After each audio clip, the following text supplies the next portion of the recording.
Hi YouTube, I hope you all are doing well. Happy Sunday and happy first Sunday of November 2024. On this first Sunday of November 2024, I have the first video of November for the channel. That video is going to be about this Toshiba Satellite T1910 486 laptop that I picked up at some point last year at Quince Orchard High School. This was being sold for $40 or $50 by a vintage computer collector in Damascus, Maryland, and the seller very generously agreed to drive down to Quince Orchard High School to show me the laptop. And after taking a look at it, I bought it and I put it in the panniers of my bicycle and rode it about 2 miles home down here to show you all. I got this laptop because I wanted to have a laptop that would be compatible with MS-DOS, Windows 3.1, and a number of different operating systems of the time, while still being newer than an 8088, 8286, or 386 PC, making it possible to run multitasking operating systems and more advanced games, but still older than Pentiums and so on that were really out as in too new for the era of 80s and 90s DOS games and programs. I have many different bicycles, as you've seen, that I use for different purposes. I think it was good to get a laptop of this era to suit those sorts of applications that I discussed. And with that said, I'll just show you different features on the laptop. Before I'll mention that it has a 33 megahertz 486SX processor, 4 megs of RAM, and a 200 megabyte hard disk. Just to prove that it is indeed a T1910, I might flip it over like this and look at the sticker on the back here, as well as showing you some features on the back. You can see the laptop is a T1910-200 system unit listed here. Model number PA1114U with a power supply at 18 volts and 1.1 amps. Not quite the 19 volts that we're used to, but pretty close to a modern laptop power supply. There's a serial number and part number. Let's see where this is manufactured. Product of Japan, assembled in the US. I wonder where it was assembled. And you can see it has the whole smorgasbord of battery types: nickel cadmium, nickel metal hydride, and lithium ion or lithium ion batteries. I guess they're just going for all different kinds of batteries in this machine. I would have guessed, based on the era, that the main battery, which is to the left here, would be nickel metal hydride. A fun fact about this laptop is it was apparently released in 1994, which is the same year as I was born. Good year for laptops to be made, good year to be born. So I guess that's another reason I have some fondness for it. I was just mentioning the batteries up here on the left. There are 2 feet just to adjust the viewing position down there, releasable with these plastic tabs. They're in surprisingly good condition for the age of the machine. And there's a sliding tab here for the PC-MCIA slot on the right. This has 2 PC-MCIA slots, PC card slots. One that I believe is Type 3 and a second one that's Type 1 and 2, which is great for things like Ethernet adapters that I'll have to try in the future, as well as compact flash adapters. Looking on the back, if I rotate this, you can see that there is a VGA port on the back, as well as a full parallel and serial port. DB25 female for the parallel port and DB9 male for the serial port. In a future video, I'll show you some sample VGA output from the device. I also hope in future videos to connect a USB serial adapter and use something like TCP/SARE or AGETI or something similar, just to log into a Linux machine and, of course, to a BBS. One flaw in my model I shouldn't say flaw in my model. In this device specifically, is there's a plastic tab broken off here in the rear hinge, which you'll notice when I open and close the laptop. The seller had pointed that out to me. I'm still thinking about a way to repair that. Whether I'd like to put in some, I don't want to say rubber cement, contact cement or some kind of adhesive. I don't think I want to put super glue in there to hold it together, or some other alternative to the plastic quick tab that broke, which held this rear hinge together. So I can open this and close this, but it still stays together firmly. Hopefully there isn't much I'll have to do there, but just he had mentioned that slight bit of damage when he sold me the machine. Let's see. So I had shown the back and the bottom. On the front, you can see the battery on the left and a 3.5-inch floppy drive on the right. And then on the left side is the power button, power supply jack, a reset button, a slider for releasing the battery, and then another slider for opening up the laptop. And finally, before I get this on, the very busy right side of the laptop has a little contrast adjustment wheel, a quick port for a trackball.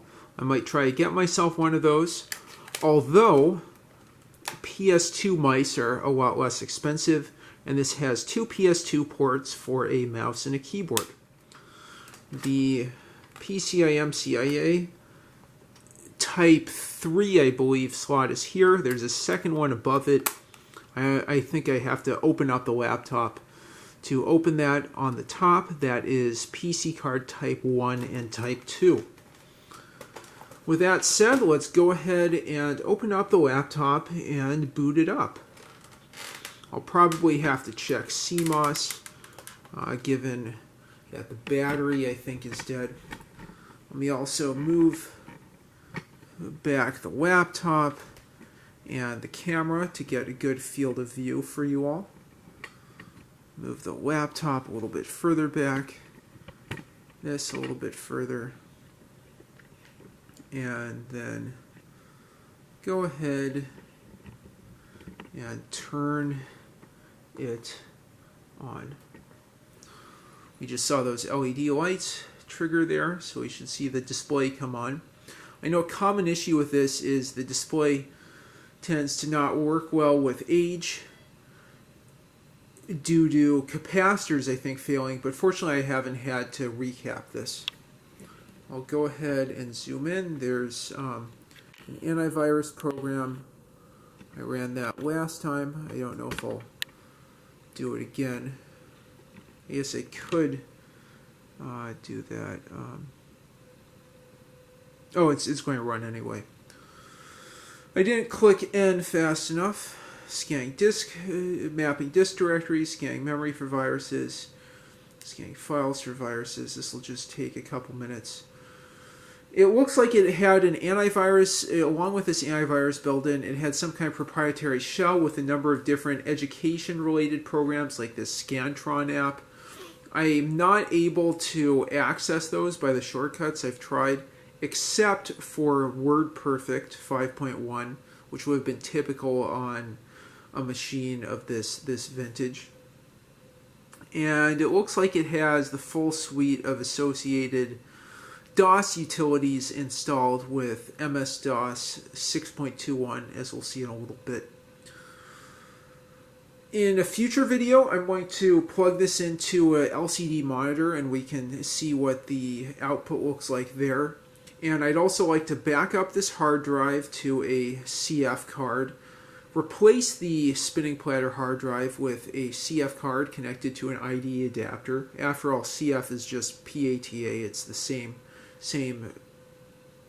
interface. That's, I wanted to say protocol, but the same interface. So it's pretty simple to have almost passive CF ID adapter. That'll be really great as far as storage capacity, as far as longevity, power use, size, and weight of the machine. I just have to see if I can still open up this machine. easily given the age of the plastic. I really hope things aren't that brittle. I mean, it's not an iMac from the late 90s. I think those are famously brittle and stinky too. This thing's in quite good condition for its age. While this antivirus continues, I want to mention some other features of the laptop that make me really like it and were part of the reasons for getting it. It has a really, really nice physical keyboard. What's the word? Mechanical keyboard. Keyboards are going to be physical unless you're looking at a smartphone. It has a really nice mechanical old school keyboard here. Good color combo, and that just feels great to type on compared with these membrane keyboards you get nowadays. And that's, another part of the 80s, 90s laptop experience. We've now booted. I'm just going to quickly show you what's installed. Quickly show you the memory. This is a 6-bit, a 6-bit grayscale display, so 64 shades of gray, 50 shades. Okay, I'll avoid the temptation to make that joke. The date shown here is January 1, 1990. Obviously, it's a little bit later than that, so that's not quite accurate. And I'm just going to go into DOS right now by typing 1. You can see MS-DOS version 6.21, and I can use the command mem to show you how much free memory there is. And you can see 640K conventional, 131 upper, 128 reserved, and 3197 extended for a total of 4 megs of RAM, which is decent. I mean, I just remember how much I could do with 640K of RAM. And another thing I'll show you here amongst DOS utilities is the built-in edit program. And you can see the MS-DOS editor. That's kind of a classic, at least in my mind, from this era. It even has built-in help. Let's see if I can do Alt-F or Control-F. Oh, I have to first press Escape, and then Alt-F, and then Exit. And it's the same approximate color scheme as I remember looking at it on a color VGA monitor. Let's also see if we have QBasic. Wow, that is really cool. We have QBasic there. Alt-F. I'll exit that. I'm going to exit the shell, or I shouldn't say the shell. Exit the command line there. And look at the memory map. You can see where DOS is loaded into regular memory, where my cat's loaded in memory. Smart drive, vSafe shell. I hope that smart drive listed there is a driver for PC MCIA flashcards. Anyway, so I'll go ahead and exit that, press F7 to exit, and then shut this down. I might see if we can see anything in BIOS when I reboot it, but otherwise I think that pretty much wraps up my review. I'm really looking forward to having a lot of fun with this. I hope to try different versions of MS-DOS, maybe try out Desk View, different kinds of games, but I think really the first thing will be testing out a VGA monitor and seeing how that looks. Whether it just replaces the display by itself, it adds a duplicate display. I don't think there would be extended displays at this time, but that anyhow should be really quite exciting here. And with that, I'll just wrap up with the quick boot here. And thank you for watching. I appreciate your attention. Please leave your comments about the machine in the comments down below, or other experiences you've had with it. And like and subscribe as always. Have a great one.